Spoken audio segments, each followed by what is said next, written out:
Okay, I came out here to try to make a video real quick, just kind of an update on how the court thing went. Good grief.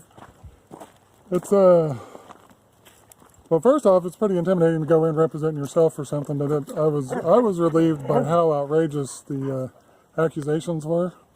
Or basically know how, starting off before even hearing the accusations, just how blatantly Trisha was lying about some stuff that I can actually prove. But then it just, I couldn't even take notes of what she was saying. I mean, it was just like, you know, I could shorthand notes that if they were somehow related to reality, but hey Jake, good grief. This is probably not a good idea for my suit. The dogs are going to jump all over me, but, oh, good grief. It was insane. It's just, she spares nothing. And, but I can tell you what, guys, she's counting on me not having anybody there to support me. And you know what? She's been able to count on that very reliably. But it's just a character assassination, and it's not any evidence of any kind, but the lack of people saying otherwise is certainly helping them out.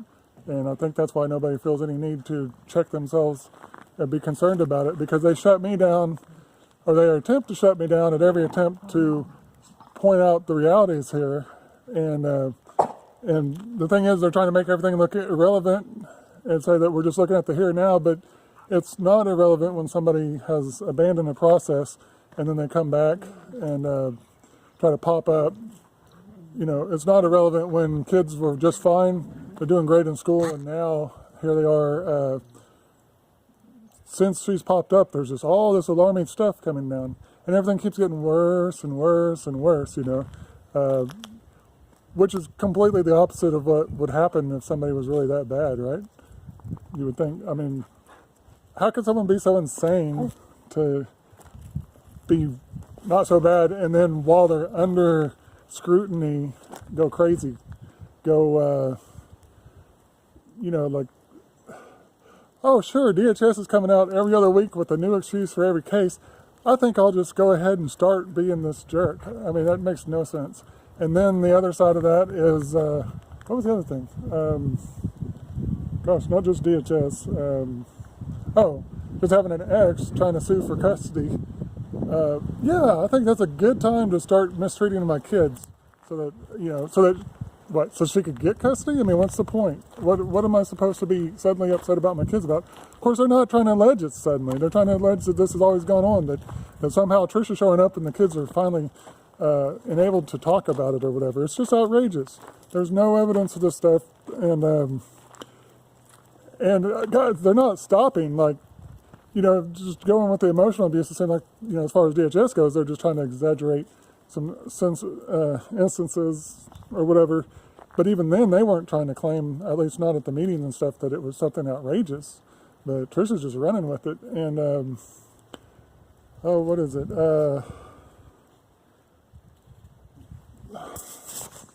Dang, I lost my train of thought. It's been a long day, of course. But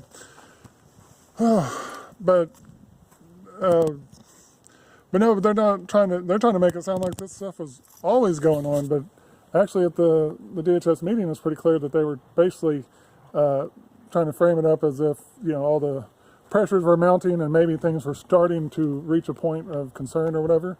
And I still don't think that was valid to the extent that they were taking it, but at the same time, when kids are being put up to not do their chores and being put to make things as difficult as possible, then and they don't tell you that's what they're doing, that yeah, things can get a little, you know, you're trying to discipline something that just seems to be a discipline problem, and it's actually a headstrong determination to not do something intentionally to create tension, to try to create excuses to do something that they've secretly decided to do. Then yeah, it's gonna lead to some escalation, but I guarantee you, all things considered, if I've been anything less than loving for my kids and wanting their best, that even somebody that would not be abusive under all those circumstances, you know, it took pure dedication to my kids and trying to do what was right, you know, to get it done. Either most other people would either give up or resort to something really harsh and crazy. And but but then they take whatever is done and run with it. This has gone from, okay, DHS is making a big issue about me raising my voice, and I'm just trying to get kids to do chores, basic chores, simple chores, trying to keep some order in the home, keep stuff functioning. I'm a single father of 5. I cannot come home and clean everything top to bottom enough to pass DHS standards, which, by the way, they don't have those standards unless they decide to have those standards. I'm now aware of more than one occasion where they've come into environments that were completely and totally filthy and had no concerns about it. But I don't take those chances with my kids. Anyhow, it's been a long day. But good grief, I totally lost train of thought there. Talking about DHS. Yeah, so they're making a big issue out of me talking or raising my voice with the kids. So I told them, I was like, that's where the whole conversation came up about privileges. And I was like, they're making it, you guys, all this issue's being made on me raising my voice just to try to get some chores done. I said, but I still need to get stuff done. And I said, well, if that's a problem, then I'm not required to give you these privileges. And I said, they can be in the balance, I can start, and then I included pets in that mix. So they were looking for something to use, and so then at the DHS meeting, that was framed as if I threatened their pets if they didn't lie to DHS. And then from there, now it's escalated to, today it was reframed by Tricia that I threatened to kill their pets if they didn't lie to DHS. So they just keep going. All this stuff keeps amplifying, and it's still all just hearsay. But it would be helpful to have people show up and be character witnesses. Tricia also was saying today that I threatened to kill her, and that I've threatened to kill a lot of people. And that's all she says, a lot of people. So when I got up to cross-examine, I'm like, you say I threatened to kill a lot of people. Can you name them? It seems like a pretty serious allegation to just leave it as a generality, that's insane. And so she's claiming that, what was it? I mean, I couldn't even make notes and keep up with this junk. She was just alleging that I watched documentaries and I thought I knew how to get away with stuff, like the perfect crimes or something, and that I had this idea to kill people from the internet, or I don't know. It was insane. So she left it as some kind of general thing, like it was a ongoing, always wanted to kill people thing. Shouldn't that have come up earlier? I mean, talk about obligated reporters. I mean, shouldn't you clue somebody in on that? I mean, good grief. That might have been helpful, which I asked her, I was like, where was that on your protective order from the divorce, So she's like, oh, you're supposed to limit it to what's immediately happened or whatever. I'm like, but you didn't, but anyways, so, here's Matthew coming out to check things out. No jumping on the trampoline, Mr. Man. He sprained his foot yesterday, so yeah, we spent yesterday at urgent care. Pretty sure it was another sprain, but he had to get more x-rays, which I hate because, you don't want excess x-rays, but you got to have them under those terms. But it's good that I had it. Well, we need to know you were in so much pain, but yeah. I didn't want to have a broken bone. This is his second sprain on the trampoline, and both times it was something that really should not have led to injury. There's, this time he bumped my foot with his foot, but but it didn't take much. Anyways, they told me at urgent care, I asked them, like, is there something to be concerned about when this is happening so easily? And they just said this, once you sprain something once, it's easy to repeat. But the last time, he was still just jumping straight up and down, just randomly. It hurt like hell. And it was totally shocked that he was not seriously hurt on the trampoline. But anyways, he's doing better now. He's getting around. He's got that boot on, but poor guy.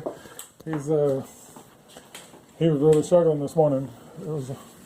But anyways, okay. I'm just rambling, but this is how crazy this situation is. It's just insanity, and it would really help to have some people there just to to testify character-wise. You know, I mean, at this point, with it being a character assassination, I haven't worried too much about having people there because I understand like there's not a lot of people in recent years that have been well connected to my family. The people who were well connected have issues. Daddy, I'm going out there again. Okay.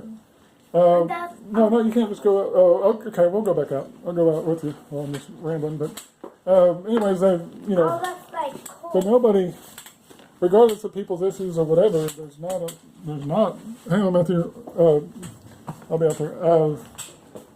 There's not a lot of people that have come out here and invested quality time hanging out and stuff. And we live far away. You know, there's circumstances, but there's a whole lot going on. But Tricia takes advantage of that. She knows that I'm not going to have support. But I think it's equally telling that. But I don't know if I can prove it well enough. But you know, if the truth was known and could be established as far as how Allison and Elena really felt about me. Hey, okay, you can go out there, but don't run off too far. I'll be out in just 1 second. I'm looking for something. Anyways, if the truth of them was known, if this was so horrible, if I was truly guilty of all these things, if I was this crazy and terrible, then why aren't they being called as witnesses? Why is nobody who was around before Tricia was being called as a witness? Why is nobody that's personally connected to these kids being called as a witness? It's just, you know, so that should be a pretty obvious, serious question to be asked, and hopefully, it'll help out. So far, Judge Gore is still, and I reserve the right to not be happy with the judgment and think otherwise at the end of things, but so far, there's at least the indication that she is taking this seriously. Sorry guys, everything's a mess. Dang it. Okay, I don't know what I'm looking for, but, so, you know, but I reserve the right to say differently at the end of the whole mess if I'm not happy with the outcome, but, I don't know, so I just got to prepare. I got June 10th. I got to keep going on school. Still in a big spot with school. But I really didn't expect to prepare anything, and I got a conviction to prepare on like Tuesday. So, you know, I still can give God credit for that because being resigned to not prepare really helped me function a whole lot better up until then. And you know what? This was in fact the first time that preparing came in handy. So I've got a lot prepared, and then God has worked it out that I get to know other things to consider. I get an opportunity now to address some of the allegations made that I didn't know would be made. So there are different things that I was listening to that I could have counteracted, but it's evidence I knew I left sitting out. Okay, I gotta go. Matthew's out here. He about fell down. So, all right, bye.